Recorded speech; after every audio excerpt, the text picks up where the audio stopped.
Sayyidina Muhammad Sallallahu Alaihi Wasallam. Baik, untuk kali ini saya Alia Angela Salsabila, mahasiswi jurusan Bahasa dan Sastra Arab semester 4A YIN Tulungagung, akan mempersembahkan video yang mana video kali ini dibuat untuk memenuhi tugas ujian tengah semester mata kuliah Ilmu Fikih Lugah, yang mana mata kuliah ini diampu oleh beliau Ustadzah Asna Andriani. Silahkan disimak ya. Bahasa Semit merupakan rumpun bahasa yang berada di wilayah Asia dan Afrika. Berdasarkan alasan kebahasaan yang terdapat dalam bahasa Arab, para peneliti di bidang bahasa telah memasukkan bahasa Arab ke dalam kelompok rumpun bahasa Semit. Hal ini terjadi karena terdapat beberapa situasi. Misalnya, ada kosakata yang kebanyakan berasal dari 3 huruf. Kemudian ada perubahan bentuk kata. Perubahan bentuk kata kerja sesuai dengan perubahan bentuk waktu atau ditimbang dari segi tensisnya. Ada bentuk kata yang berupa benda, ada juga bentuk kata yang menunjukkan kata kerja atau isim dan fiil, serta adanya penggunaan kata ganti atau dhamir. Di samping itu, di antara bahasa Arab dan bahasa Semit terdapat pula dalam susunan dan bentuk kalimat serta banyak kata.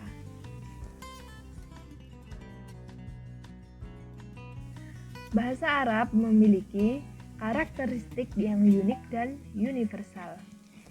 Karakteristik universal yang dimiliki oleh bahasa Arab yaitu bahasa Arab memiliki gaya bahasa yang beragam, meliputi ragam sosial, ragam geografis, dan juga ragam idiolek.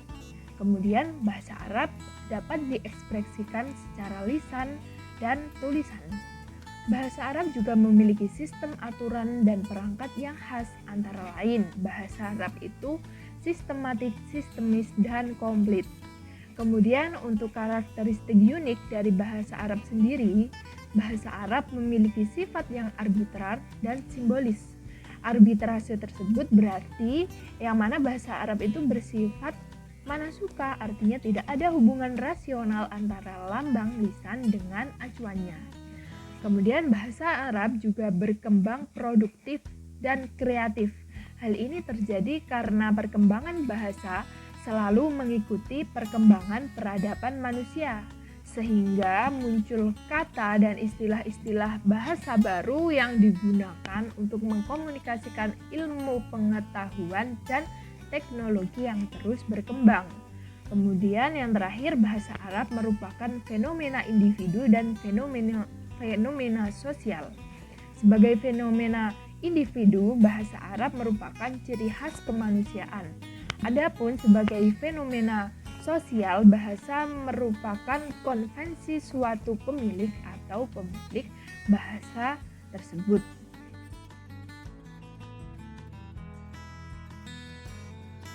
Dalam Syajarah Al-Lughatus Samiyah, bahasa Semit pada awal perkembangannya terbagi kepada timur dan barat atau syarqiyah dan gharbiyah. Pada bagian timur terdapat bahasa Babilia Asyuriyah atau bahasa Akadiyah yang diambil dari nama negeri Akad oleh para ahli modern fikih lugah. Sedangkan dahulu nama negeri itu adalah Isfiniah atau Mismariyah. Bahasa Semit bagian barat terbagi menjadi 2, yaitu Shimaliyah dan Janubiyah. Bahasa bagian Shimaliyah terbagi lagi menjadi 2, yaitu Kan'aniyah dan Aramiyah. Bahasa bagian Kan'aniyah terbagi menjadi Ajritiyah, Kan'aniyah Qadimah, Mu'abiyah, Finikiyah, dan Ibriyah Qadimah. Adapun bahasa bagian Aramiyah terbagi menjadi 2, yaitu Majmu'atul Lahjah Syarqiyah dan Majmu'atul Lahjah Gharbiyah. Kemudian bahasa bagian Janubiyah terbagi menjadi 2, yaitu Al-Arabiyatul Janubiyah dan Al-Arabiyatul Shimaliyah. Al-Arabiyatul Janubiyah terbagi menjadi Ma'iniyah, Sabaiyah, Hadramiyah, Kutabaniyah, dan Habsyah. Adapun Al-Arabiyatul Shimaliyah terbagi menjadi dua, yaitu Al-Arabiyatul Ba'idah yang terbagi menjadi Lihyaniyah, Samudiyah, Safawiyah. Adapun Al-Arabiyatul Baqiyah terbagi menjadi Hijaziyah dan Tamim. Diglosia merupakan situasi bahasa dengan pembagian fungsi atas variasi-variasi situasi bahasa. Diglosia merupakan perbedaan antara ragam formal dan non-formal. Seperti halnya dalam kehidupan kita sehari-hari, biasanya untuk bercakap-cakap kepada orang yang dekat dengan kita ataupun yang kita pakai dalam kegiatan sehari-hari, maka kita akan menggunakan bahasa non-formal. Adapun ketika kita bersekolah atau menghadiri acara-acara penting, maka kita menggunakan bahasa yang formal. Begitu juga dengan bahasa Arab. Ada bahasa Arab Amiyah dan juga bahasa Arab Fusha. Jika kita berada dalam lingkup formal, maka kita harusnya memakai bahasa Arab Fusha. Sedangkan jika dalam kegiatan sehari-hari, biasanya kita akan memakai bahasa Arab Amiyah. Jadi implikasi dari sebuah diaglosa bagi pembicara adalah memfokuskan kegiatan pemikiran mereka dalam pemilihan kata yang tepat dan pengungkapannya. Daripada hal makna di sini saya deskripsikan dengan hal yang ingin disampaikan. Jadi menurut saya diaglosa itu sah-sah saja terjadi asalkan penempatan bahasa itu sesuai dengan kegiatan yang sedang dilakukan. Kamus-kamus dalam bahasa Arab. Yang pertama ada kamus bahasa atau kamus lughawi. Kamus ini secara khusus membahas lafal atau kata-kata dari sebuah bahasa yang dilengkapi dengan pemakaian kata-kata tersebut. Kamus ini biasanya hanya memuat satu bahasa, sehingga pemakaian kata hanya menyebutkan sinonimnya saja atau menyebutkan definisi kata. Kamus ini contohnya ada kamus Al-Mujid, ada kamus Al-Mukhtasar As-Shihah, ada juga kamus lengkap, dan kamus-kamus yang lainnya. Yang kedua, kamus terjemah. Kamus terjemah ini juga disebut dengan kamus mazdujah atau kamus campuran. Kamus ini disebut juga dengan kamus bilingual, yang mana kamus ini memadukan dua bahasa untuk menentukan titik temu makna dari kosakata. Kamus terjemah ini memuat kata-kata asing yang kemudian dijelaskan satu persatu dengan mencari padanan kata yang disesuaikan dengan bahasa nasional atau bahasa pemakai kamus. Selanjutnya nomor 3 ada kamus tematik atau kamus maudhu'i. Disebut juga dengan kamus maknawi karena kata-kata yang terhimpun di dalam kamus disusun secara tematik berdasarkan topik-topik tertentu yang memiliki makna sebidang. Misalnya kamus maudhu'i itu membahas tentang warna atau laun. Maka di dalamnya akan disebutkan kata ahmar, ada arzak, abyad, dan warna-warna lainnya. Untuk kamus tematik ini, penyusun mengklasifikasikan kata-kata yang memiliki makna serumpun ke dalam tema-tema tertentu. Kamus tematik bahasa Arab versi kuno antara lain ada kamusnya Al-Mukhassasah karya Ali bin Ismail dari Andalus, yang mana beliau lebih terkenal dengan julukan Ibnu Sidah. Kemudian yang keempat ada kamus derivatif atau kamus istiqaqi. Disebut juga kamus ini juga disebut dengan kamus etimologis, yaitu sebuah kamus yang membahas asal-usul sebuah kata, sehingga kamus derivatif atau etimologis berfungsi untuk menginformasikan asal-usul lafal atau kosakata. Apakah sebuah lafal tersebut berasal dari bahasa Arab atau dari bahasa Persia atau dari Yunani atau dari bahasa lainnya. Yang nomor 5 ada kamus evolutif atau kamus tabawuri. Kamus ini merupakan kamus yang memprioritaskan sejarah perkembangan makna dari sebuah kata, bukan lafalnya. Kamus evolutif ini memberikan informasi tentang perluasan makna, perubahannya, sebab-sebab perubahan makna, dan sebagainya.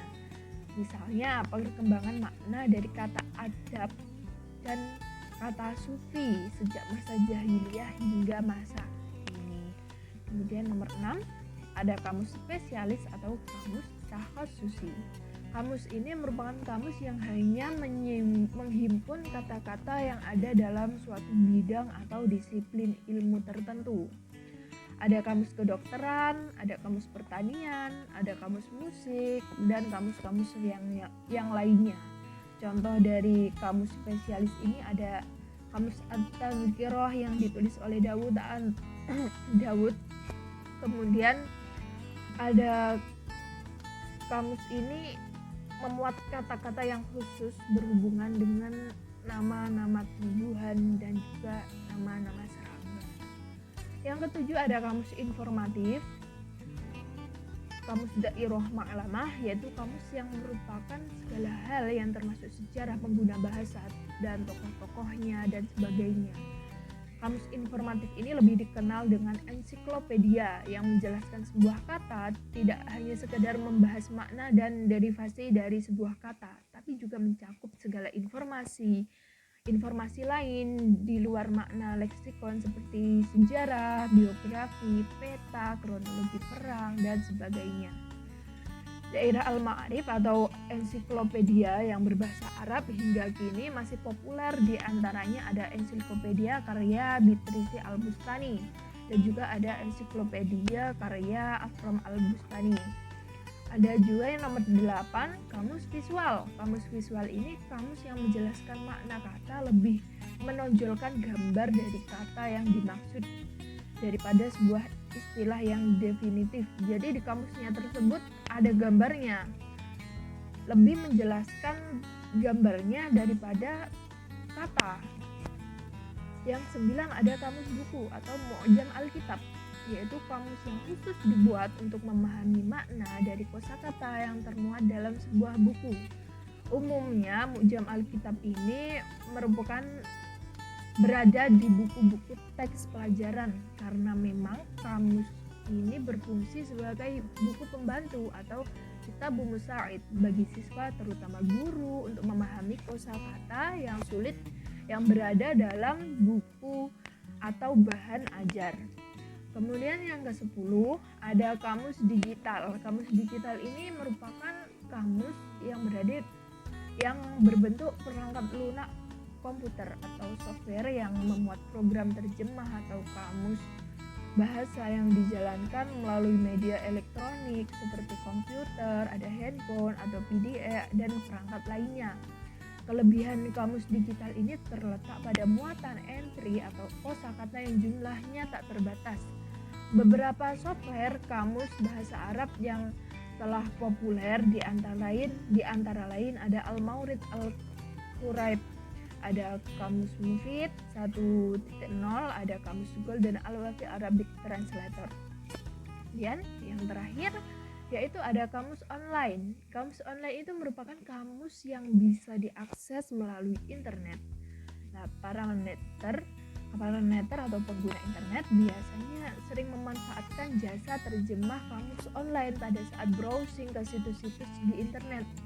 Contohnya, kamus yang paling sering digunakan terutama para mahasiswa biasanya kalau yang tidak mau ribet-ribet membuka kamus itu seperti Google Translate yang menyediakan jasa penerjemahan lebih dari 20 bahasa asing termasuk bahasa Arab.